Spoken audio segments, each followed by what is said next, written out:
बोलिए शंकर भगवान की जय। आप सभी को श्री माघ मास की हार्दिक शुभकामनाएं। श्री व्यास जी सुत जी से माघ मास का 19वां अध्याय सुनाते हैं। श्री व्यास जी कहने लगे कि उन 5 कन्याओं ने इस प्रकार से ऋषि पुत्र को देखा जो बड़ा तेजस्वी तथा यौवन था। इस प्रकार से वह 5 कन्याएं इस प्रकार विलाप करने लगी और बहुत देर तक उनकी प्रतीक्षा कर कर अपने घर लौट आई। जब घर में आई तो माताओं ने कहा कि इतना विलंब तुमने क्यों कर दिया। तब कन्याओं ने कहा कि हम किन्नरियों के साथ क्रीड़ा करती हुई सरोवर पर थी और कहने लगी कि आज हम थक गई हैं और जाकर लेट गई। वशिष्ठ जी कहते हैं कि इस प्रकार का आशय का छुपाकर वह विरह की पीड़ा में मरी जा रही थी। उन्होंने घर में आकर किसी प्रकार की क्रीड़ा नहीं की और वह रात्रि उनको एक युग के समान बीती। सूर्य नारायण के उदय होते ही वह अपने आप को जीवित मानती हुई माताओं की आज्ञा लेकर गौरी पूजन करने वह कन्याएं वहां पर जाने लगी।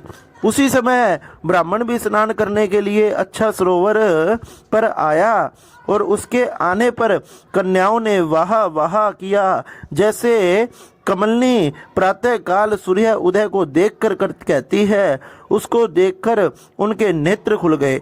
उस ब्रह्मचारी के पास गई और आपस में एक दूसरी का हाथ पकड़कर चारों तरफ से उसको घेर लिया और कहने लगी कि मूर्ख, उस दिन तो तू भाग गया था, आज नहीं भाग सकता, हम लोगों ने तुमको घेर लिया है। ऐसा वचन सुनकर बाहु पाश में बांधे हुए ब्राह्मण ने मुस्कुराकर कहा, तुमने जो कुछ कहा सो ठीक है, परंतु मैं तो अभी विद्या अभ्यासी हूँ और ब्रह्मचारी हूँ। गुरुकुल में मेरा विद्या अभ्यास पूरा नहीं हुआ। पंडित को चाहिए कि जिस आश्रम में रहे उसके धर्म का पालन करे। इस आश्रम में मैं विवाह करना धर्म नहीं समझता। अपने व्रत का पालन करके अपने गुरु की आज्ञा पाकर ही विवाह कर सकता हूँ, उससे पहले नहीं कर सकता। ये बात सुनकर वह कन्याएं इस प्रकार बोली जैसे बैसाख मास में कोयल बोलती है। वह कहने लगी कि धर्म से अर्थ और अर्थ से काम और काम से धर्म के फल का प्रकाश होता है। ऐसे ही पंडित लोग और शास्त्र कहते हैं। हम काम सहित धर्म की अधिकता से आपके पास आई हैं, सो आप पृथ्वी के सब भोगों को भोगिए। उस ब्राह्मण ने कहा कि तुम्हारा वचन सत्य है, किंतु मैं अपने व्रत को समाप्त करके विवाह कर सकता हूँ, पहले नहीं कर सकता। तब वह कन्याएं कहने लगी कि अरे तुम मूर्ख हो, अनोखी औषधि, ब्रह्म बुद्धि, रसायन, सिद्धि, अच्छे कुल की सुंदर नारियों तथा मंत्र जिस समय प्राप्त हो तभी ग्रहण कर लेने चाहिए। इस कार्य को कभी टालना नहीं चाहिए, यह अच्छा नहीं होता। केवल भाग्य वाले पुरुष ही प्रेम से पूर्ण अच्छे कुल से उत्पन्न स्वयंवर चाहने वाली कन्याओं को प्राप्त होते हैं। कहा कि हम अनोखी सुंदर नारियां कहाँ, आप तपस्वी बालक, यह बेमेल का मेल मिलाने में विधाता की ही चतुराई है। इस कारण आप हम लोगों के साथ गंधर्व विवाह कर लें।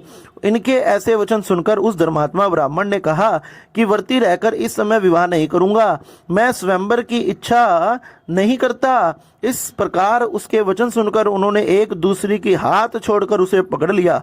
सुशील और सुसुरा ने उसकी भुजाओं को पकड़ लिया और सुतारा ने आलिंगन किया और चंद्रिका ने उसके मुख के पास आ गई। परंतु फिर उसने क्रोधित होकर उनको शाप दिया कि तुम डायन की तरह मुझसे चिपटी जा रही हो, इसी कारण पिशाचनी हो जाओ। और ऐसे शाप देने पर वह उसको छोड़कर अलग खड़ी हो गई। उन्होंने कहा कि हम निरपराधियों को वृथा क्यों शाप दिया, तुम्हारी इस धर्मज्ञता पर धिक्कार है। प्रिय करने वाले से बुराई करने वाले का सुख दोनों लोगों को में कष्ट होता है, नष्ट हो जाते हैं, इसलिए तुम भी हम लोगों के साथ पिशाच हो जाओ।